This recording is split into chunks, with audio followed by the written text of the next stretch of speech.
Hello, welcome back to Project Kermit.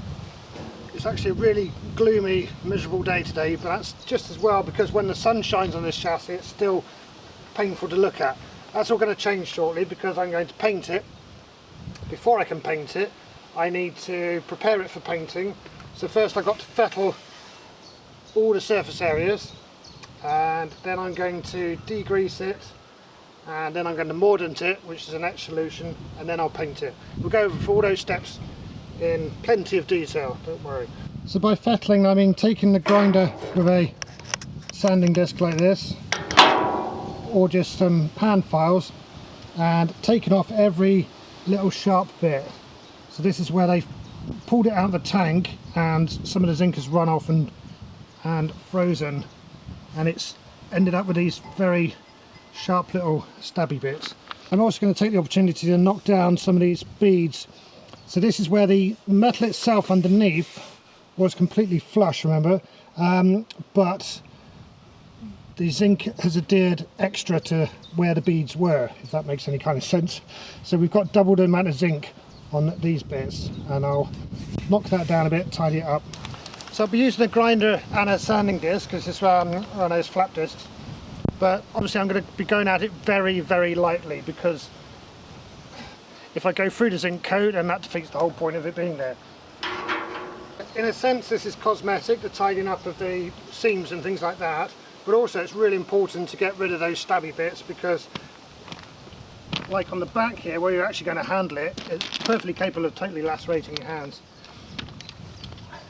And that's why I'm going to be doing all the fettling bare-handed, so I can just keep running my hands over the surfaces and find all those nasty bits.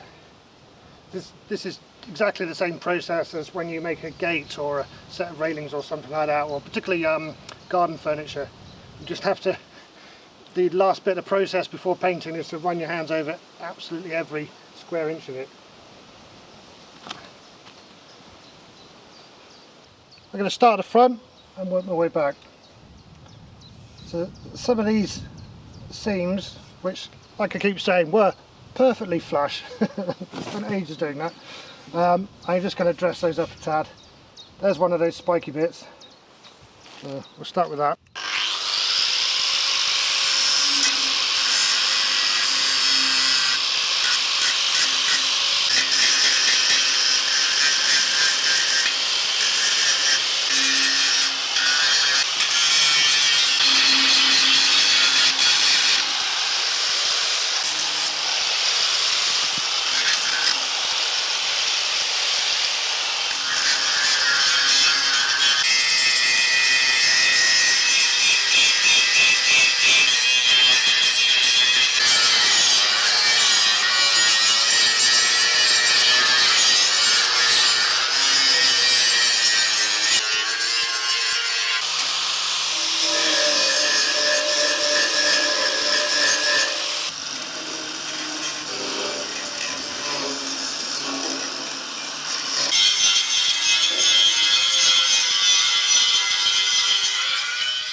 That's all the fettling I'm going to do this way up.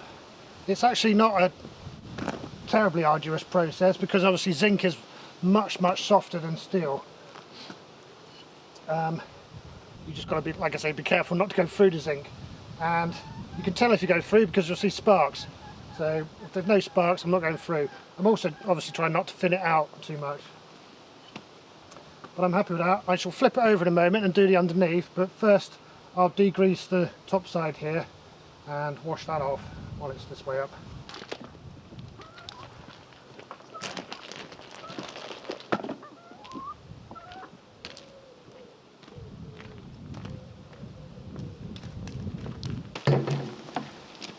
This is a big tub of, well, it used to be a big tub of industrial greaser. It's still got a tiny bit left.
Okay, I've had a cupper and it's dry enough for the next stage, which is this stuff, T-wash. So the issue with zinc and also with aluminium is that it's a slippery surface. You just can't just paint straight onto it because the paint won't adhere, it'll just peel off again. So there's ways around that. You can either scratch up the surface, so I could simply sand this whole thing, or I could blast it again very gently. I don't want to do either of those things, so I'm going to use the chemical method instead. This is mostly phosphoric acid, I think. Obviously it's got some copper in it as well, as you can tell by the blue colour. And this is an etchant, so it'll just eat into the very surface of the zinc and then give the subsequent paint coating something to actually grip onto.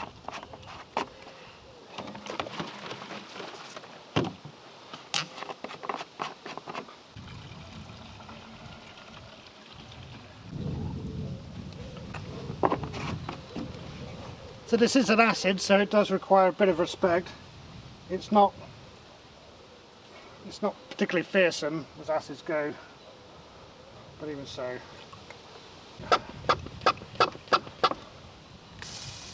This will make quite a dramatic colour change.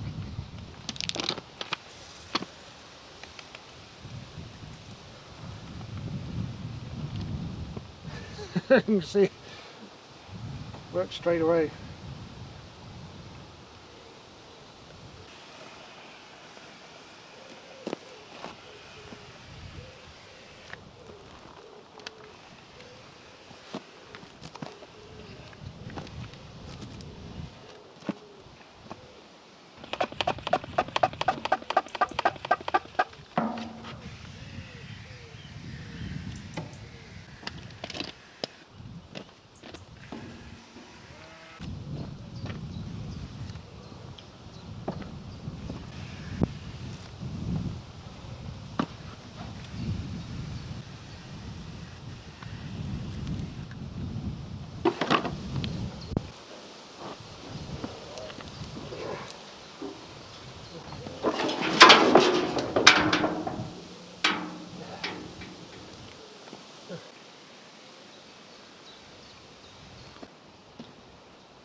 And you should be able to make out a sort of glittery appearance on the surface. That's the reason I've got to rinse it again. Those are salt crystals, and again that'll affect the adhesion of the paint. Let's get clearer on this one.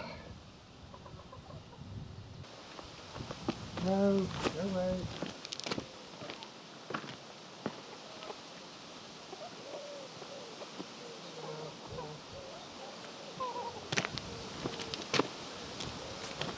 You can see the reaction time is pretty much immediate with this stuff. What I'll need to do now is rinse it again with the jet wash, flip it over, rinse the underneath, and then when it's properly dry, it'll be ready for painting.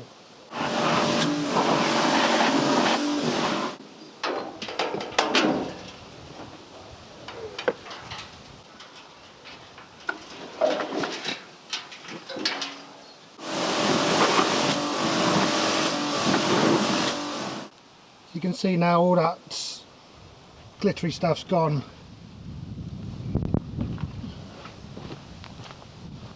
They're water soluble, the crystals, so I didn't really need to jet wash it. I could have just hosed it down, it would have been fine. Well, that's it for today. I'll have to leave that obviously to properly dry off before I can paint it, but painting it is next. Just the following day, this thing's had a good 24 hours or so to dry off. It's time for a top coat. I'm going to be using this stuff, and I bought this because it's the recommended top coat to go over the Zinger cold galv treatment that I put on the axles, and I figured, well, if it's supposed to go over cold galvanizing coating, it should go over hot dip galvanizing. I did check with the technical department and they said yes, they emphasized the fact that I needed to degrease the chassis. So I've done that. Well, I was going to do it anyway. And one interesting thing he said was to do what they call a water break test, because you can have a invisible layer of chromate on the surface of the galvanizing, which is something else that stops paint sticking to it. This is a very simple test. So the water break test simply involves pouring some water over a sample area that's been prepared, and if the water just flows off cleanly, so if it wets the whole area and flows off, then we're good to go. If the water breaks, so it splits away, then we're in trouble. So if this just looks like it's getting wet, then yeah.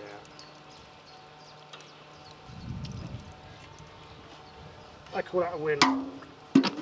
That's good, that's what we wanted, apart from the fact it's all wet now. I think it'll dry pretty quick. Let's get this mixed in. I've never actually used this stuff before. Some interesting properties actually of this paint. It's an MIO, which stands for mica's iron oxide, and the reason they put that in the paints is extra weatherproofing.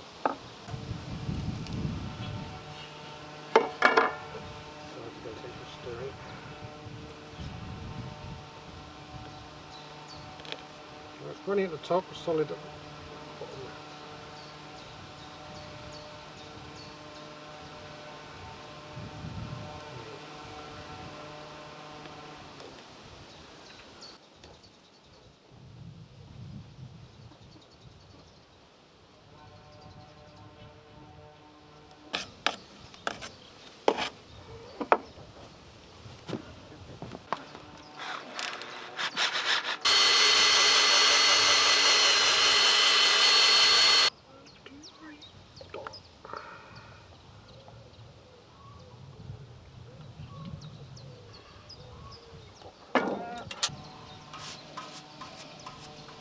What I'm going to try and do is show you the mica in the paint.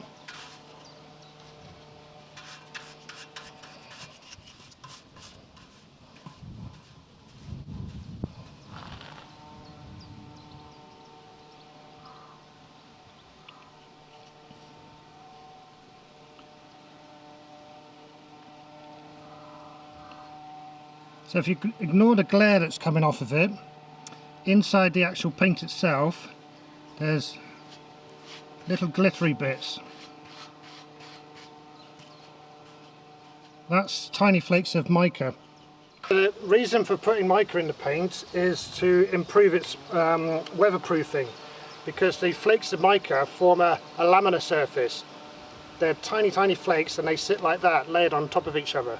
Whereas if you think of normal gloss paint would have loads of particles of paint that are sat kind of like, if you imagine a whole hundreds of marbles all stuck together, it would be something like that, and the weather will eventually penetrate through the gaps between those marbles and the paint flakes off. So the MIO offers a bit more protection. You see it a lot on lampposts. If you catch a lamppost in a certain light, it does have a bit of a glitter to it. Not that many people go around looking at lampposts. Let's get over to the front.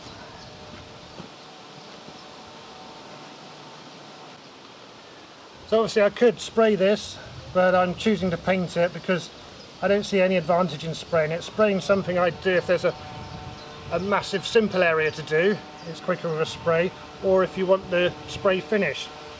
Here I can work the paint into every little nook and cranny, of which there's plenty on the chassis, so I think painting it on is the way to go. I can also put it on much thicker as well. So I'm just going to do one coat, so it'd be heavy on the horizontal surface, a bit lighter on the vertical, obviously otherwise it'll run. I'll flip it over and repeat the process, so all of it will have had a good thick layer by that point.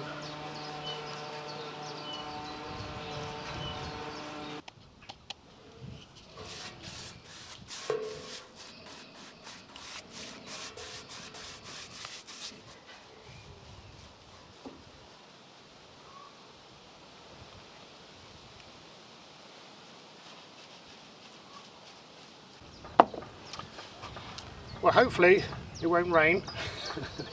I'll leave that now for the rest of the day. I'll see you back here tomorrow.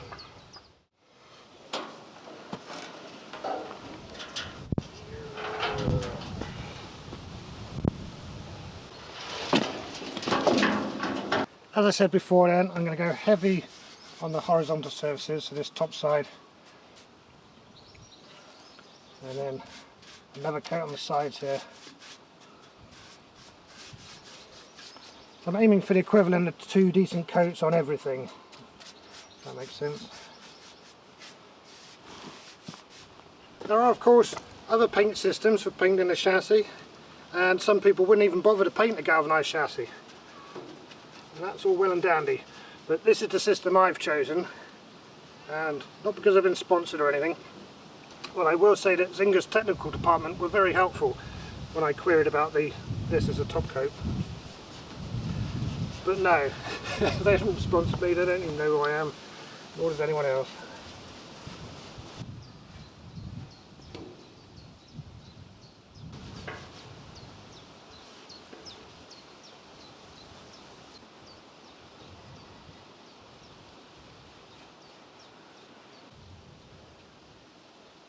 Got lucky with the weather yesterday, hopefully it'll be the same again today.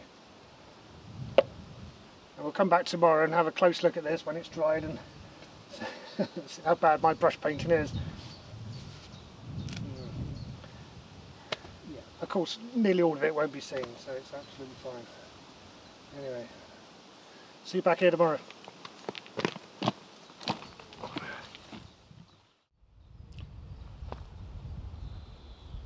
And this is how it looks 24 hours later. I'm actually quite happy with the finish. So when I initially did the painting I was a bit concerned of all the brush marks, but it's actually levelled out really well.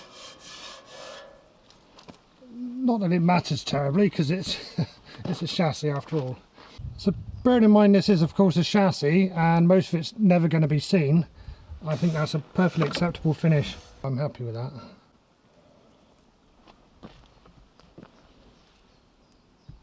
You might notice the chassis is in a slightly different location. You might also notice there's a brand new building in the background. That will become, when it's finished, that will become Kermit's new home. The next job on the chassis is to put in the chassis bushes so I can fit the leaf springs. But before that, I'm going to take some photos. This was prompted by reading one of the comments on a previous Kermit episode, and somebody asked me for the location of all the drainage holes, because you might remember, what was it, an episode or 2 ago, we had to drill all those holes so when it was dipped in the molten zinc and then pulled out again, all the zinc drained out.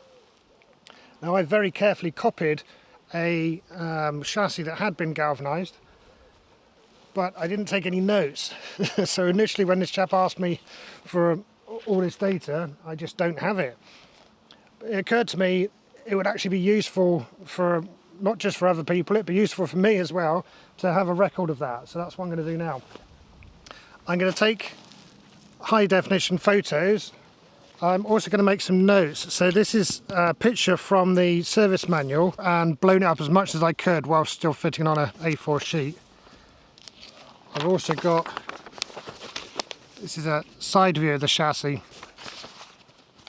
So I'm going to go over the chassis and I'm going to mark on here all the locations that we drilled and also take plenty of photos. And that does mean I'm going to have to flip it over again, but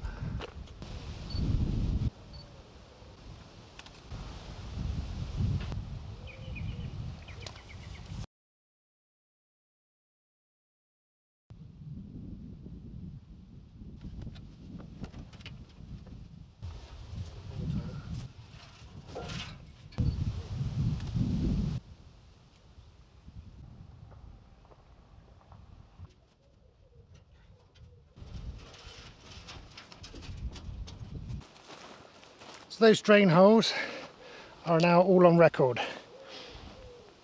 If I ever want to do this again, which seems unlikely, but you never know.